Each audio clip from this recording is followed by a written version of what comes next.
Assalomu alaykum, hurmatli televizor ko'ruvchilar. Ko'rayotganinglar Erkin Osiyo radiosi Tor televiziyasining haftalik xabarlar programmasi. Mazkur programmamizda mush bir hafta jarayonida radiomizda berilgan bir qism muhim xabarlarni eslatib o'tmoqchimiz. Men Erkin. Men Gulchehra.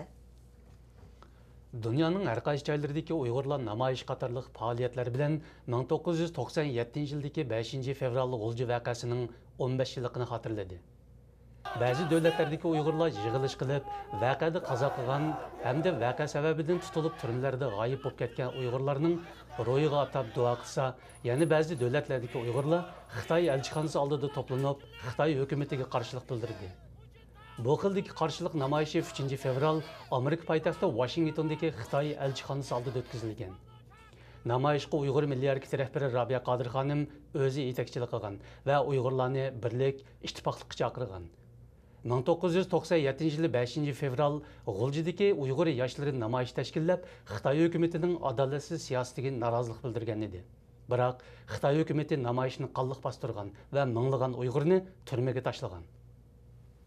Dünya Uyghur Qurultayı Raisi, Uyghur Milliy Harakati rahbari Rabiya Qodir xonim Prezident Obamadan Amerika Xalqaro Diniy Erkinlik Komitetining uningga yozgan maktubiga ijobiy inkos qaytirib, Xitoy muavin raisi Xi Jinping bilan ko'rishganda Uyghur kishilik huquq masalasini o'ttirib qo'yishni taklif qildi. Amerika Xalqaro Diniy Erkinlik Komiteti 7-fevral bayonot e'lon qilib, Xitoy hukumati bir qism diniy faoliyatlarga yo'l qo'ysimi, biroq Tibet buddistlar, Uyg'ur musulmonlar, yer osti xristianlar va Falun Gongchilarni nishon qilib, tinish diniy faoliyatlarni keng ko'lamli bostirayotganligini bildirgan. Biroq Rabiya Qodir xonim Uyg'urlarning navbatdagi vaziyati buningdan necha hassa ig'irligi, ularning ahvoli haq huquqini talab qilishdan olqib o'tib, hayot mamatlik vaziyatga duch kelayotganligini bildirdi va Prezident Obamaning yuqorqi maktubga ijobiy javob qaytarishini tilaydiganligini bildirdi. 9-fevral 410 ming yaylıqı ve 68 qotini Xitoy ko'chmanlari tarafidan egallab olingan 40 necha 90lik Uyg'ur chorvachi Uyg'ur Abdunum rayonlik partikum oldida to'planib, Xitoy hukumatiga norozilik bildirdi. Ma'lum bo'lishicha, Xitoy hukumati bularning yayloqlarining tortilinishiga ko'z yumib qolmasdan, balki yana 88 nomerlik maxsus hujjat tushirib, Uyg'ur chorvachilarini yayloqlarini shartsiz bekor qilishga buyurgan. Şu günü Abdunum rayonlik partikum oldiga to'plangan Uyg'ur chorvachilar ana shu 88 nomerlik hujjatning tafsiliy mazmuni, buyruqning sabab va asoslari haqida qanoatlanarlik javobga erishmoqchi bo'lgan. Urumchida havo bakli so'g'oq bo'lg'achqa amalsizlikdan arziyat kadrlari bilan so'zlashishga ma'qul bo'lgan. Chorvachilar agar ishxonadagi suhbat yanada ko'ngildagidek bo'lmasa, partikum oldida ati yana bir qitim to'planib, norozilik bildirganligini, agar noroziligiga quloq soladigan odam chiqmagan ahvolda ati tushdan keyin Beijingga qarab yo'lga chiqadiganligini bildirdi. Xitoy doiralari Şinjanға qaratmalik yordam berish siyosati bo'yicha Uyg'ur eliga avatgan atalmish yordam berguvchi ixtisos egalarining ishxonalarda lag'aylab kun o'tkazib yurganligini ilgari surmoqda. Bu haqda Qashqarning ma'lum noyisdagi bir Uyg'ur ayol kadr Xitoy o'lkalaridan avatilgan kadrlar bilan birga ishlash jarayonida his qilganlarini bayon qildi va bu noyiga avatilgan Xitoy kadrlarning hukumat aytgandek ixtisoslik ekanligidan gumonlanganligini bildirdi. Holbuki Xitoy hukumati Uyg'ur eliga yordam berishga avatgan Xitoy kadrlar yoshlik bahorini Şinjanni gullantirishga beg'ishlamoqda deb tashviq qilmoqda.